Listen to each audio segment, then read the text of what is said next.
الشكل هو هو والطعم برضه هو، بس المكونات مش هي. ده لغز ولا ايه؟ اللي قدامكوا دوت كسكسي اللي هو طالع ترند اليومين دول، قلت اجربه.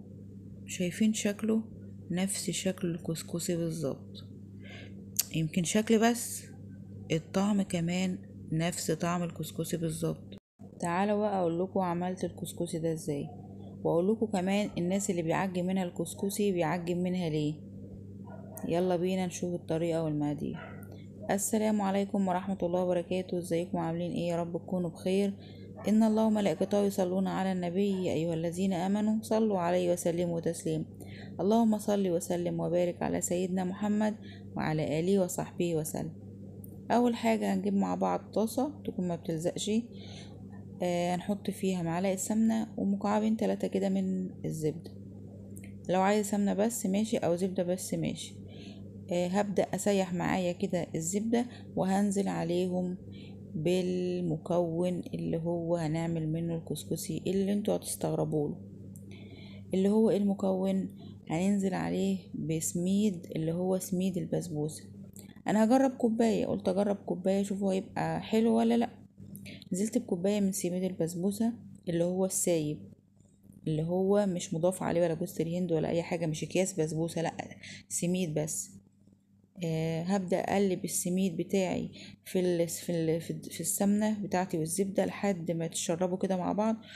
طبعا أول ما السمنة ساحت أنا هديت النار. تهدي النار من أول ما تعملي الكسكسي لحد ما تطفي عليه يبقى على نار هادية. هبدأ أقلبه كده حوالي دقيقتين لحد ما كل السمنة بتاعتي تتغلف حبيبات السميد بتاعي.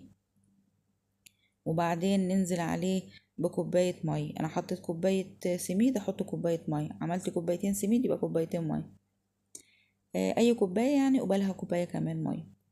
هتحط لها رشة ملح بسيطة كده، وتبدأي تقلبي كده وتبدأي تنزلي بقى ايه بالمية. عايزة اقولك بقى اللي بيعجن منهم الكسكسي بيعجن منهم ليه؟ عشان حاجتين. اول حاجة الدقيق بتاع البسبوسة اللي هو دقيق السميد مش اصل.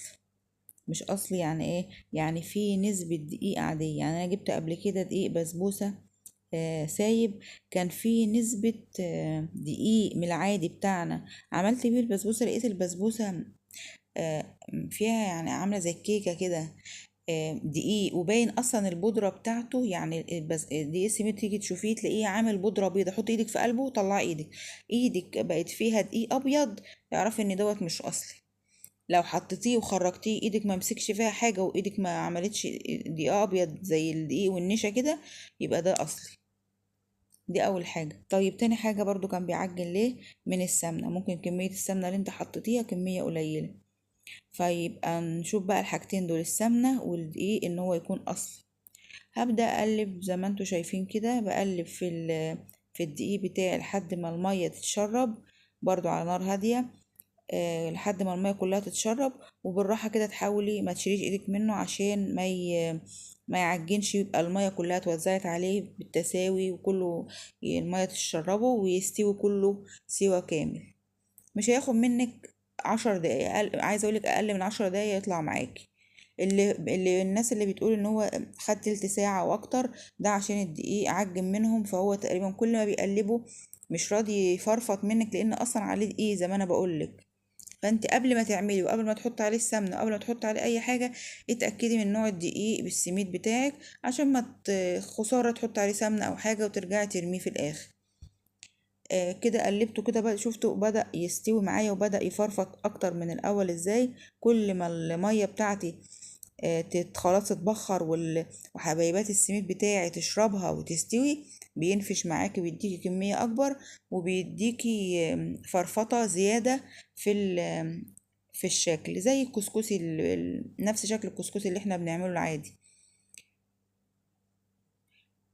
انتي عايزة تجربي جربي في كوباية زي ما انا جربت كده، ان شاء الله طريقة تعجبكم. انا بجد لما عملته ما كنتش متوقعة ان طعمه يبقى نفس طعم الكسكسي العادي بالظبط. نفس الطعم، يعني تستغربي ان هو نفس الطعم كده ازاي. هتنيجي تقلبي فيه كده لحد ما تحسي ان هو خلاص ما عادش فيه اي سوائل، او تحسي ان هو خلاص الحباية بقت سايبة من بعضها ومفرفطة عن بعضها زي الرمل كده، نفس شكل الرمل. بس حاولي ما تشيليش ايدك منه، يعني ايه، عشان ما يعجنش منك ويبقى معاكي حلو. اقل من 10 دقايق ان شاء الله يبقى يطلع معاكي احلى كسكسي. هو شايفين شكله كده مفرفط ازاي، وهوريهولكوا برضو دلوقتي. بصوا انا هجيب معلقه كده وايه واشوفوا الطعم بتاعه. دقته بصراحه يعني اتصدمت ان نفس طعم الكسكسي بالظبط. بالظبط يعني متفرقوش حاجه. لو انتي بقى هتاكليه وتحط عليه سكر بودره، هيبقى طعم الكسكسي، بس في الاخر هيديكي سنه كده طعم بسبوسه، تحسي فيه طعم حلو كده من حلو البسبوسه. شايفين مفرفط ازاي؟ إن عملته بايدي وشايفينه هو باين اصلا من غير ما اعمله كمان ان هو مفرفط اهو زي الرملة كده. هو كده خلاص استوى معايا. انا هطفي عليه النار وهقلبه برضو تقلبتين كده كمان، وخلاص يبقى جاهز معايا كده على التقديم. تبدأي بقى تقدميه. ممكن عايزة تاكليه زي ما هو كده، كليه. طعمه جميل جدا، اكلته كده. عايزة تجيبي مثلا شوربة وتبقي تحطي جنب كوباية طبق شوربة وتاكلي منه، في ناس بتحبه بالشوربة ماشي، بس ما تدلقيش الشوربة عليه، يعني كلي معلقة من ده ومعلقة من ده. يعني كلي معلقة كسكسي وتشربي مع شوية شوربة. هبدأ أغرفه كده. طيب عايزة تاكليه بالسكر بودرة وجوز الهند والزبيب، ابدأي بعد ما تنزليه كده في الطبق بتاعك، رش عليه جوز الهند وزبيب ومكسرات وسكر بودرة، أي حاجة بقى أنت عايزاه. وده كده شكل الكسكسي بتاعنا بعد ما خلص وقدمناه كده في الطبق. يا رب طريقة النهاردة تكون عجبتكم. جربوها ان شاء الله تعجبكم قوي، نفس طعم ونفس شكل الكسكسي العادي، ومش هياخد منك اي وقت. جربي في كوباية كده زي ما انا قلتلك، ان شاء الله الطريقة تعجبك قوي، بس امشي على نفس الخطوات اللي انا عملتها عشان ما يعجنش معاكي، واختاري نوعية دقيق سميد تكون كويسة عشان ما يعجنش منك. شايفين مفرفط ازاي؟ شكله جميل وطعمه مفيش احلى من كده. ان شاء الله تجربوها هيعجبكم. ولو عايزين مني اي وصفة اكتبولي في التعليقات، ان شاء الله هعملها لكم. وما تنسوناش في اللايك والاشتراك في القناة وفعلوا زر الجرس عشان كل ما انزل وصفة جديدة تتفرجوا عليها. وما تنسوش تصلوا على سيدنا محمد في التعليقات، هستنى كومنتاتكم. اللهم صل وسلم على سيدنا محمد وعلى اله وصحبه وسلم. دمتم في امان الله ورعايته، والسلام عليكم ورحمة الله وبركاته.